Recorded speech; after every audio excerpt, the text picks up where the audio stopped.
بسم اللہ الرحمن الرحیم۔ صحابہ کرام رضی اللہ تعالیٰ عنہ نے بارگاہ رسالت میں عرض کیا، یا رسول اللہ صلی اللہ علیہ وآلہ وسلم، آپ کے قربت داروں میں سے کون ہیں جن کی مودت ہمارے اوپر واجب ہوتی ہے؟ تو اس کے جواب میں آقا کریم صلی اللہ علیہ وآلہ وسلم نے جن نفوس قدسیہ سے محبت کرنے کے وجوب کو ذکر فرمایا، ان میں سے حضرت امام حسین رضی اللہ تعالیٰ عنہ بھی شامل ہے۔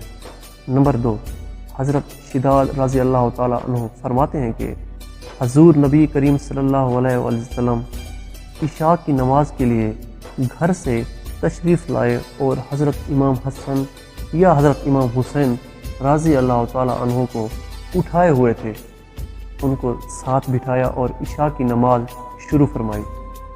جب سجدے میں تشریف لے گئے تو کافی دیر ہو گئی، آپ صلی اللہ علیہ وآلہ وسلم نے سر مبارک نہیں اٹھایا۔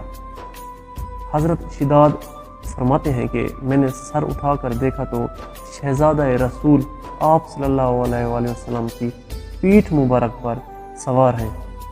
جب آپ صلی اللہ علیہ وآلہ وسلم نماز سے فارغ ہوئے تو لوگوں نے عرض کیا، یا رسول اللہ صلی اللہ علیہ وآلہ وسلم، سجدہ میں اتنی دیر ہو گئی جہاں تک کہ ہمیں گمان ہوا کہ کوئی حادثہ ہو گیا ہے یا آپ صلی اللہ علیہ وآلہ وسلم پر وحی آنے لگی ہے، گویا ہم پریشان ہو گئے۔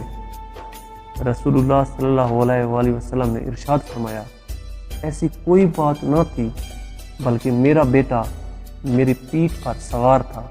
پھر فرمایا، پس میں نے ناپسند جانا کہ جلدی اٹھ کھڑا ہوں اور اس کی مراد یعنی خواہش پوری نہ ہو۔